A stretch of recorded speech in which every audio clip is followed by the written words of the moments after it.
नमस्कार दोस्तों, स्वागत है आप सभी लोगों का Sonu study classes YouTube channel में। दोस्तों मैं आप लोगों को NCERT book class 12th Hindi chapter 6 Ramdhari Singh Dinkar ji का जीवन परिचय मैं आप लोगों को इस वीडियो में बताऊंगा। प्रश्न नंबर 1, रामधारी सिंह दिनकर का जीवन परिचय और साहित्यिक परिचय पर प्रकाश डालिए। या रामधारी सिंह दिनकर का जीवन परिचय देते हुए उनकी कृतियों का उल्लेख कीजिए। या रामधारी सिंह दिनकर का साहित्यिक परिचय दीजिए एवं उनकी कृतियों का उल्लेख कीजिए। जीवन परिचय। श्री रामधारी सिंह दिनकर का जन्म 30 सितंबर 1908 ईस्वी संवत को जिला मुंगेर, बिहार के सिमरिया नामक ग्राम में हुआ था। इनके पिता का नाम श्री रवि सिंह और माता का नाम श्रीमती मनरूप देवी था। इनकी 2 वर्ष की अवस्था में ही पिता का देहांत हो गया, अतः बड़े भाई वसंत सिंह और माता ही की छत्र छाया में ही यह बड़े हुए। इनकी आरंभिक शिक्षा गांव की पाठशाला में ही हुई।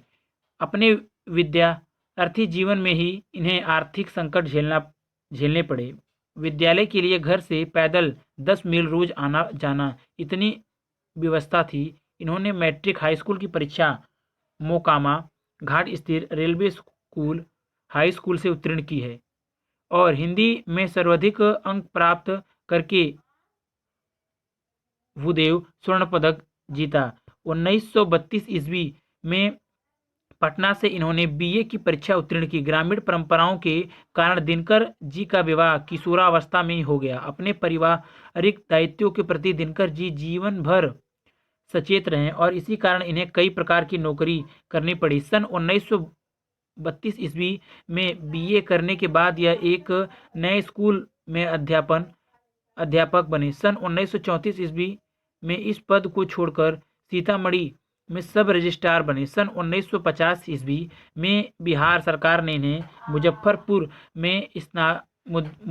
के स्नातकोत्तर महाविद्यालय में हिंदी विभागाध्यक्ष के पद पर नियुक्त किया। सन 1952 ईस्वी से सन 1963 ईस्वी तक यह राज्यसभा के सदस्य मनोनीत किए गए। इन्हें केंद्रीय सरकार की हिंदी समिति को परामर्शदाता भी बनाया गया। सन 1964 ईस्वी में ये भागलपुर विश्वविद्यालय के कुलपति बने। दिनकर जी को कवि रूप में पर्याप्त सम्मान मिला। पद्म भूषण की उपाधि, साहित्य अकादमी पुरस्कार, द्विवेदी पद, डी.लिट की मानद उपाधि, राज्यसभा की सदस्यता आदि इनके कृतित्व की राष्ट्र द्वारा स्वीकृति के प्रमाण। सन 1972 ईस्वी में इन्हें उर्वशी के लिए ज्ञानपीठ पुरस्कार से भी सम्मानित किया गया। इनका स्वर्गवास 24 अप्रैल 1974 ईस्वी संवत 2031 को मद्रास चेन्नई में हुआ। साहित्यिक सेवाएं। दिनकर जी की सबसे प्रमुख विशेषताएं इनकी परिवर्तनकारी सोच रही है। इनकी कविता का उद्भव छायावाद युग में हुआ और वह प्रगतिवाद, प्रयोगवाद, नई कविता आदि के युगों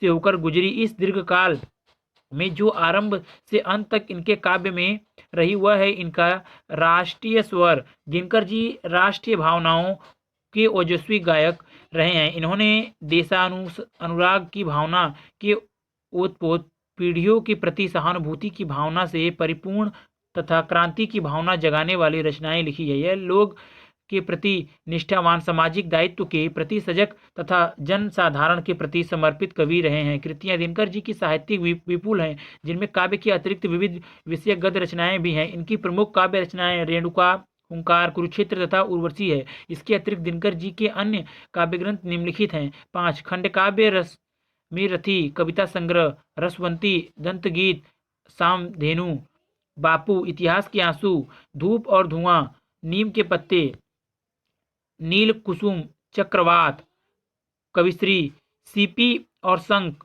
परशुराम की प्रतीक्षा, स्मृति तिलक, हारे को हरिनाम आदि। बाल साहित्य, धूप छांव, मिर्च का मजा, सूरज का ब्याह। साहित्य के में स्थान। दिनकर जी की सबसे बड़ी विशेषता यह है उनका समय के साथ निरंतर गतिशील रहना। यह उनके क्रांतिकारी व्यक्तित्व और ज्वलंत प्रतिभा का परिचायक है। फलत गुप्त जी के बाद यह ही राष्ट्रकवि पद के सच्चे अधिकारी बने और इन्हें युग चरण, राष्ट्रीय चेतना का वैतालिक और जन जागरण का अग्रदूत जैसे विशेषणों से विभूषित किया गया। यह हिंदी के गौरव हैं। इन्हें पाकर सचमुच हिंदी कविता धन्य हुई। अगर वीडियो अच्छी लगी तो वीडियो को लाइक करें, शेयर करें, कमेंट करें और नेक्स्ट वीडियो के लिए चैनल को सब्सक्राइब जरूर करें। Thank you for watching.